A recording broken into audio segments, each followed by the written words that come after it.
This week, there is absolute chaos in Race A. Race B, I don't exist, apparently. And in Race C, we go 3 wide because why the hell not?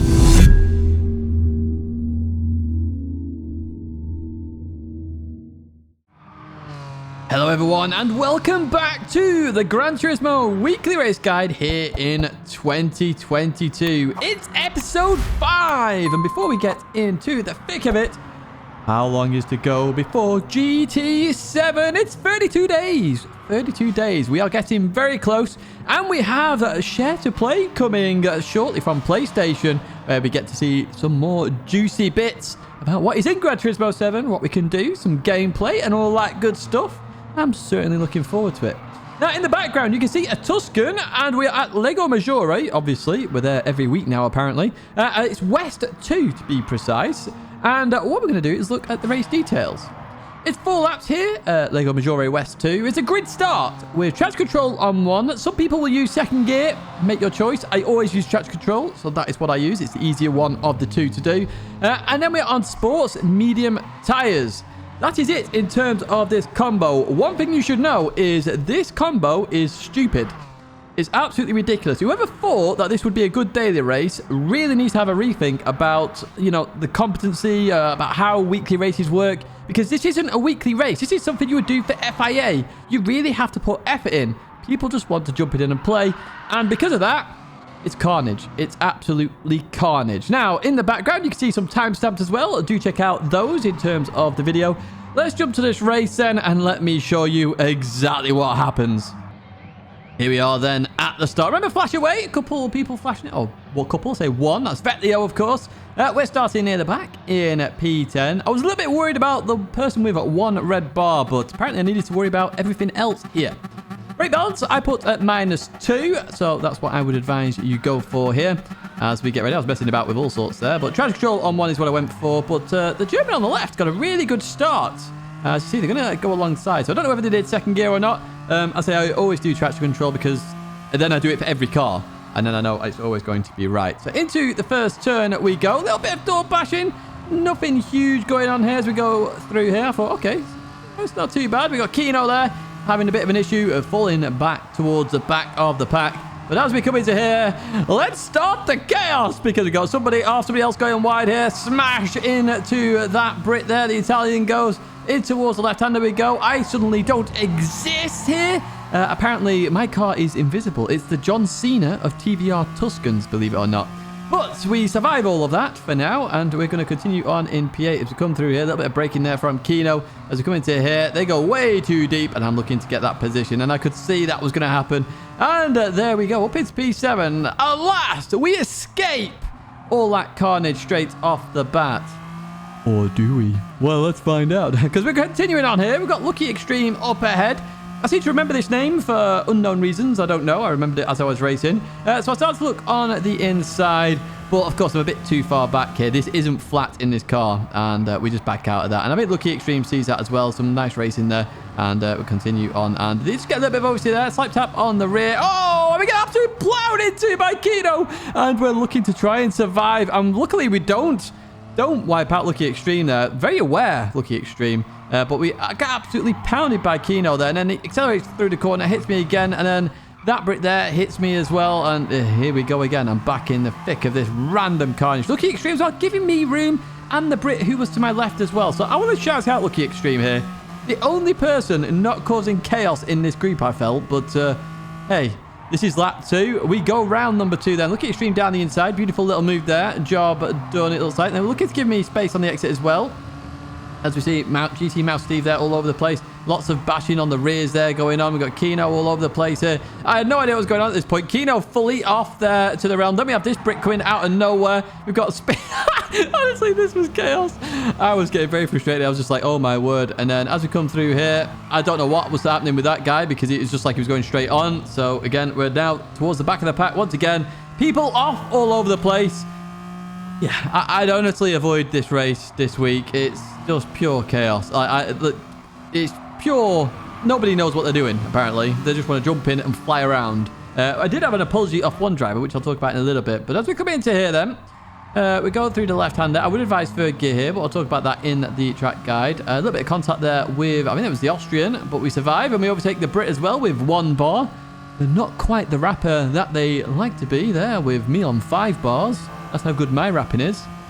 Not really very good. But anyway, we get another position there from Lucky Extreme. Back up into P7, and we've got this Brit up ahead. I'm not very fond of this Brit either as we come through here. And we're going to actually look in that rear view mirror because look at that. We have a spinneroonie straight. This on lap 2 and you've seen more crashes than in a wreckfest here. It's crazy. We continue on and we overtake the Brits. But then he decides he wants to just send me to the realm here. So I just let him off slowly there. He goes flying and what a moron is what I will say to that one.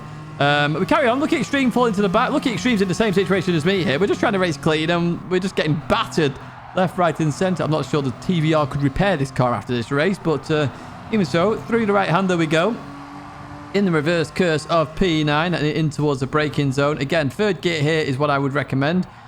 This driver, Romero, obviously with the 1 bar, it was just all over the place with the lag. He sort of stutter there.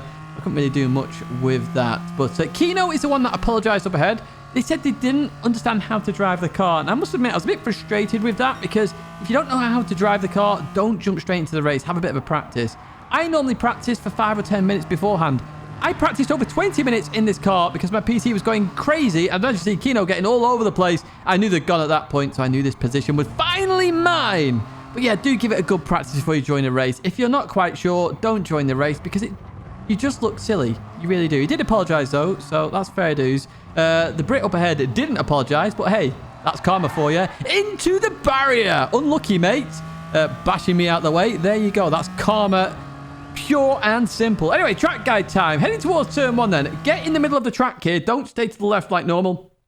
Get in the middle. And you're trying to get that little orange barrier there to the edge of your screen before you start braking. You can see I'm braking earlier here. Normally, you can brake a little bit later. Now, don't change gear until you're very much happy with the stability of the car. 80 miles an hour through the corner is your minimum, and you should survive there as we see Steve off into the realms. Through here, stay in third gear throughout this bit. Just let off the throttle, and then as you get straight, this is when you brake. It's at the end of the curb here. You can see I'm braking just before the end, but as you get used to this, if you're going to do this, you crazy person, you will get closer and closer to the end of that curb. Balance the car here. You notice it was 25% throttle, then accelerate through, and then let off the throttle again. Let the car roll through the corner, balance it up before you then accelerate. It will understeer on this corner. I found that a lot as I went through this.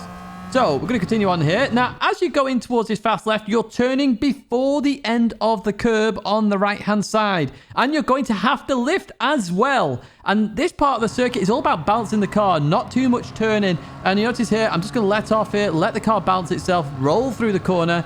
Far more stable to do that than try and on-off constantly. Just let the car roll. Now, in towards Banky Boy, it's the 100-meter board on the right-hand side is your brake marker. As that hits the edge of your screen, you should be braking. And I've already said it.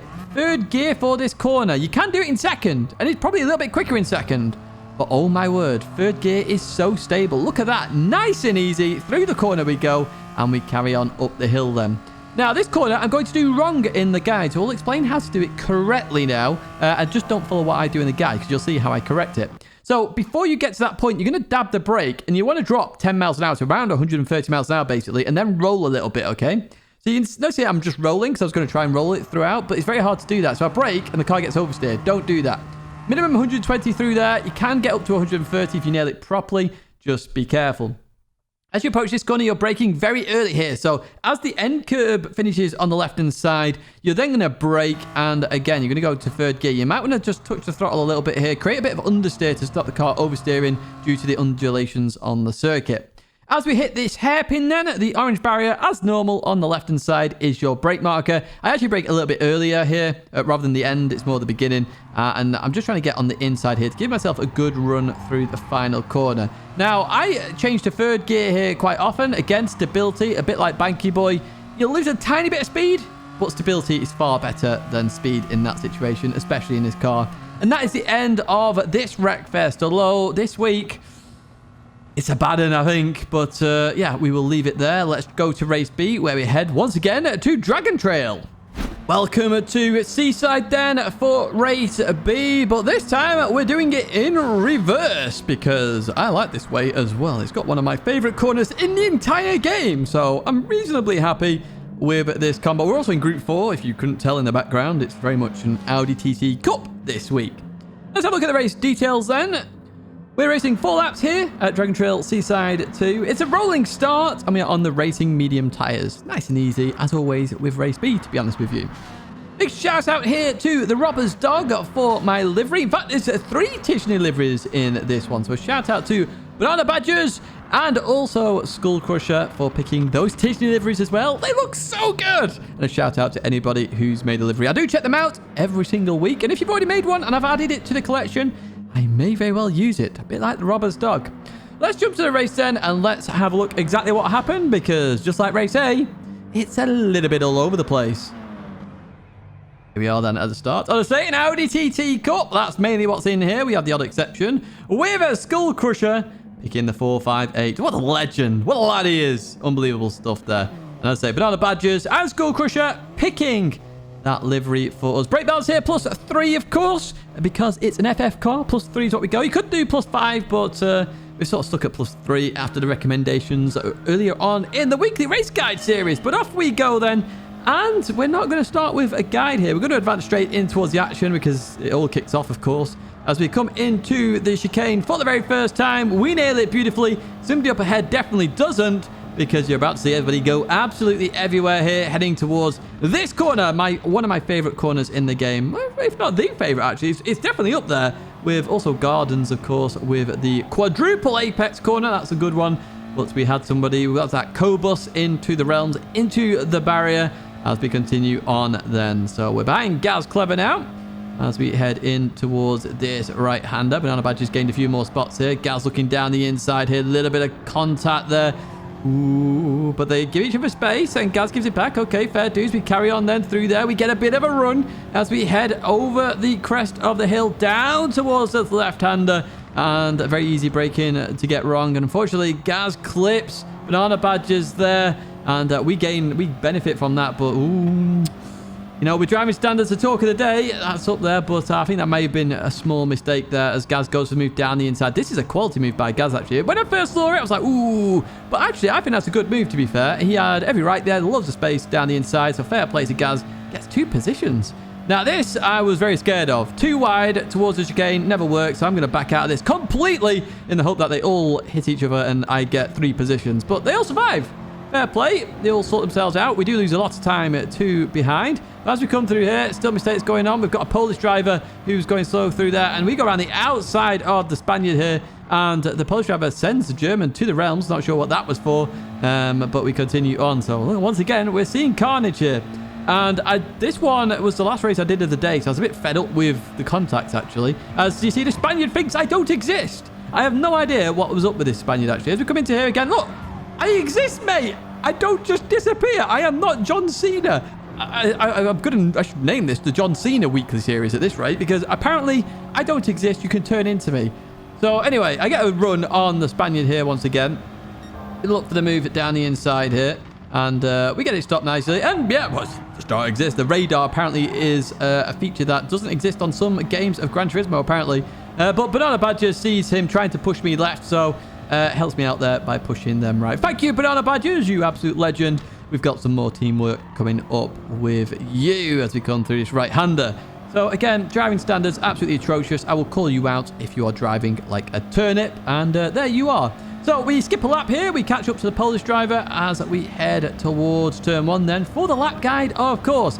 Then down here, you're looking on the right-hand side. You're looking for that 100-meter board, trying to get as close as possible, of course. We're on the inside here, so we're going to have to leave a little bit of room. 100-meter board is your best friend. I will get it out there. So in we go, and I changed to second gear. You would normally do this in 3rd gear, but I changed to second, slow myself down to give enough room for the Polish driver on the exit, who was leaving me quite tight on the inside, but fair dues. And you notice they have a little bit better run out the corner. So do the smart thing here. Don't go too wide. You are the slower car, just pull in behind. Now, as you do the chicane, you want to straight line it as best as you can. So notice how I aim for the left barrier, and then I can just straight line it through the right, and I carry a lot of speed there. So we're going to continue here with a brilliant run on the Polish driver in towards left-hander, And now what you want to do is you want to brake like this. You want to aim for where you're going. Straight line brake it. 50-meter board is your marker. Straight line brake it. You're going to head towards the outside of the corner. And then notice how we go outside and we're then going to come back in. This is a beautiful way of racing. We continue on out of there. This driver is going to flash me for reasons I'm not aware of. Maybe he doesn't understand how racing works. I don't know. I mean, he sent the German to the realm.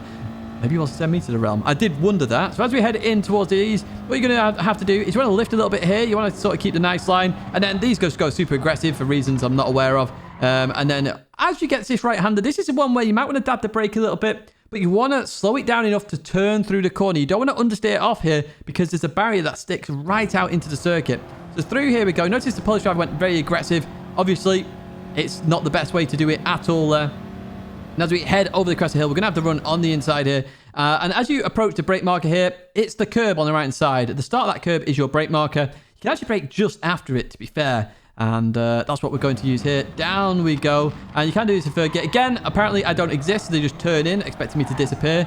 No idea. And then they're going to flash me again because they have no idea how to race anyway. But hey, what do I know? Apparently my card doesn't exist for most people. But Banana Badgers comes through there. And we're carrying on towards the last corner. I'm doing a guide, of course, which is 50-meter board on the right side. Use that as your marker. You can actually brake just after it as well, to be fair, but you're risking then going too deep into this corner. You want to sort of just roll the car through, get a good run through the right-hander because it's that corner there, the second part of it, which is critical to get right. The more momentum you carry through there, the better run you can have on somebody, as Banana Badges is about to find out here with the run, with the slipstream as well. Goes towards the right-hand side here. Is Banana Badges going to get it done? Closer, closer, closer. Oh, not quite. We keep the reverse curse for now, but that was very close. And thank you, Banana Badgers, for being a helper there. It was brilliant stuff. And a nice race with you. Let's jump to race C then, where the carnage continues. Welcome to Suzuka then for the final race here, race C. And we are in Group 2 cars, which some of you will be happy about and others may not be happy about. Maybe after this race, you may reconsider as well, because we are going to look at the race highlights, of course. But before that, we need the details. Let's go, Tidge. We're racing 10 laps here at Suzuka in Group 2. It's a rolling start with a fixed rolling start. Thank you, PD. At least somebody's thinking straight there. And we are on the racing medium hard tyres. Both are required. ×2 fuel, ×7 tyres. That's all you need to know in terms of the details. A huge shout out to LS Designs here for the livery. Do be careful when you're tagging these liveries. I looked for Tidgney. It's got a D in it. This one didn't, but I was aware of it because of Discord, so I did go and hunt it down, of course. But it's Tidgney, Tidgney. Big shout out to you, LS Designs again. Thank you so much. I'm going to stop talking now, or stop talking, should I say, because we're going to jump to the race and have a look exactly what happens here as well, and give you a little bit of the strategy. Here we are then at the start. GTR, of course, is the prime car in Group 2. It always is, but shout out to Womble for using that Lexus there, the alternative car that you might be able to pick. We'll see how Womble gets on, of course. Brake balance, +1 or +2, depending on your tyre compound and your strategy. But look at this. We have a fixed rolling start at Suzuka. Whoever did this at PD, as I say, you need a pay rise or something, because this is beautiful. This is perfect testing. This is how it should work.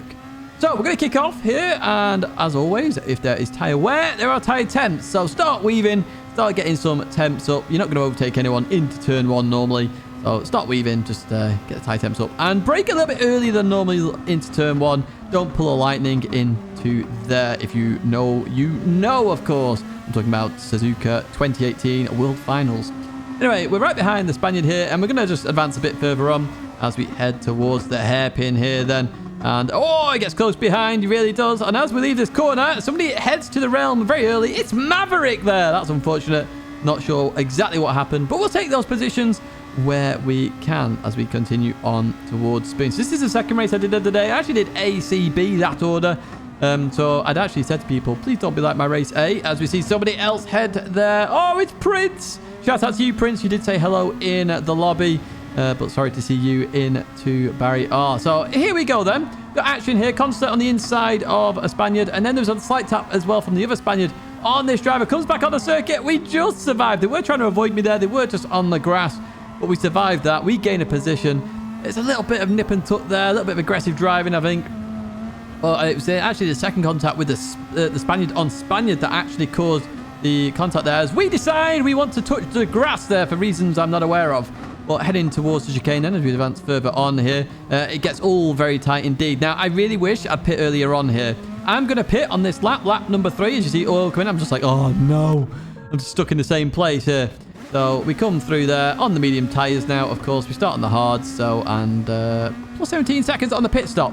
I wish I did pit earlier. I wouldn't go any further than 3 laps on the hard tyre. I think 3 laps is fine, but you can definitely do 2. You can definitely do 1 even, as we see the Spaniard goes very deep into the corner. Gets the job done, though. Overtakes into P14, and we get slowed up considerably there as we leave that corner. So, obviously, pit stoppers happen. PM Vikers comes out the pits. Spaniard gets on the inside. We've got the Hungarian now trying to find the Brit as well. And the Brit just doesn't get going there. So, I tap the Brit on the rear. So, they go side by side here. Loads of gap there. Comes in. Apparently, again, I don't exist. So, yeah, I'm still confused at why every race so far people just turn in. But, hey, I'm confused now. I'm just John Cena. But we come through here. We slightly tap the grass there. And PM Vikers does get that position back. And now I'm like, oh, no. Because it's so hard to overtake here. Look, we're on lap 5, and there's hardly been any overtaking as PM Vikers just taps the Hungarian on the rear there. Not too sure about that overtake. But at this point, I was like, okay, I'm going to try and follow the Hungarian through here because I was a bit unsure with Vikers. So I knew I'd have the slipstream. They don't have the slipstream, of course. I just wanted to get behind here, and that's what I do. I'm sort of forcing an issue as we come into here then. And it all stays fairly okay here. PM Vikers now on the inside of the Hungarian. Slight tap on the Hungarian there. And through we carry on. Still in the same position. Now, overtaking here, very, very difficult to do because of the dirty air. There's only certain places you can do it. Obviously, the Casio Triangle coming up is one of those places.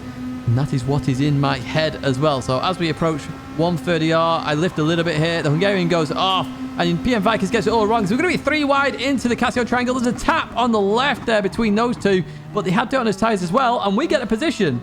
Now, I did check the replay. And there was enough space for 3 cars on that corner. So I'm fairly happy with that overtake, if I do say so myself. But we've broken away now. So now is the time for the lap guide as we just try and break that slipstream a little bit. And we're going to head towards turn 1. Now, I'm highlighting the end of the pit lane here, but it's actually past that you will go on the medium tyres. Use that as your initial marker and build past that as going forward, getting closer and closer to the curb. But you can use that end of the pit lane marker and just trail brake through the corner. Notice how I'm just bouncing the car here in 3rd gear. That's the stable gear here as we approach the S's then. So this is all about just maintaining a speed through the corner. I get this wrong. This should be 3rd gear at that point. It's 4th for the first, 3rd for everything else as we go through here. Now, as you hit this corner, you might want to dab the brake a little bit as I do there. Keep tight to the right because then it gives you a good line for the left. You change gear quite early here. Lift a little bit. Get the rear rotated slightly and go through the corner. Be careful about understeer there. You don't want to go into the gravel. In towards Tidgney 1 then. On the left-hand side, you have the 50-meter board. Throughout the week, you're going to get closer and closer and closer to this 50-meter board. I'm braking a little bit early here, but you can get closer. And you're basically going to want to cut the first part of the Tidgney. And then as you approach the second Tidgney, I'd recommend using the white tent on the left-hand side if you need a brake marker. I eyeball this one in this race, but that is a marker. As it hits the edge of your screen, that's when you're going to brake here. Now, 3rd gear is actually a little bit quicker. You notice I have to short shift there to 3rd. 2nd gear just allows you to get the car turned in, basically. So pick your gear as you like. Heading towards this hairpin then, at the end of the curb on the right side there, highlighted for you. That's your brake marker, and you're going to straight line the brake and then all the way to the hairpin. 1st gear, get round, and then be careful of oversteer on the exit. You might want to short shift if you do struggle with power oversteer. And we exit that corner, and we're going to head towards Spoon then. And get to calm down a little bit and breathe. But yeah, there's not been that much action in this race because it's just line astern for the majority of it. Heading towards Spoon then, it's our usual brake marker on the right-hand side. It's the tarmac there that I've highlighted. That's your brake marker here. You can brake a little bit after it in time trial, so do keep that in mind. But that's your initial marker. Come through here, clip the curb, go towards the exit, and make sure you're turning and you just slightly trail brake a little bit here as you hit the second part of Spoon. It's before that curb ends there. I've highlighted the curb because you should not be on it at that point. Otherwise, you will head to the realm as Prince did earlier on, but I don't think it was because of that. I don't know what it was because of. Right, we're going to head towards 130R, which is flat, so no need to panic. Even in dirty air, it is flat. I was a bit unsure initially at the beginning of this race, but it's flat in dirty air as well as clean air. Hard tyres may struggle in dirty air, but it's possible. You just have to nail it. Now, the last corner, the Casio Triangle, where the yellow line begins there on the right-hand side, that's what I use here. I'm braking just before that, to be honest with you, because I carry so much speed through the 130R. 2nd gear, you don't go to 1st. Clip the 1st one. Cut a lot of the 2nd one if you can. Be careful of power oversteer again. And continue on as we see some people are in the pits there. What we're going to do Let's advance a tiny bit further on here because we catch up to one of those pit stoppers here. We got Java, and I want to give Java a big shout out here because this is some smart driving. Again, you can do 130R too wide. They notice I get the run and they just let off and continue through the corner, and they don't really lose that much time, to be honest with you, and they're on a different tire compound, so very smart driving there from Java. Now, just leaving the pits here, we have that Bavarian on the right side who comes straight to the racing line and does impede Java a little bit. Java makes good decisions there, gets past the other driver. Be careful about going to the racing line as you come out the pits. Make sure it's clear before heading there. All right, we're going to head towards this corner. Skull Crusher on the hard tires. Conijo on the mediums. Just goes a little bit too deep here, and then the Spaniard retaliates by pushing Skull off there.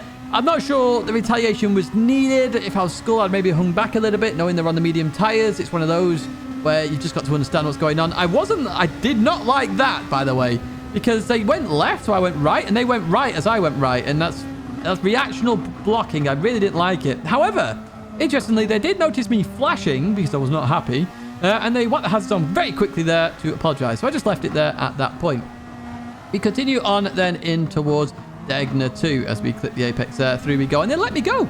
I was like, okay, fair enough. We just carry on racing then, I guess. He didn't have to let me go there. I just was a bit frustrated with it. That was all. It wasn't necessarily. Maybe he did it by accident. I don't know. I'm just saying what I see as we continue on. Anyway, we're going to go to the final lap here where the Spaniard up ahead on the hard tires goes way too deep, and just to end this whole weekly race, comes back on and sends me to the realm.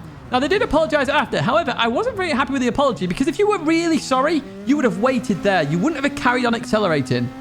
To accelerate and finish and then apologize and finish ahead of the drive you've just punted off, which is entirely your fault, that's not really apologetic to me.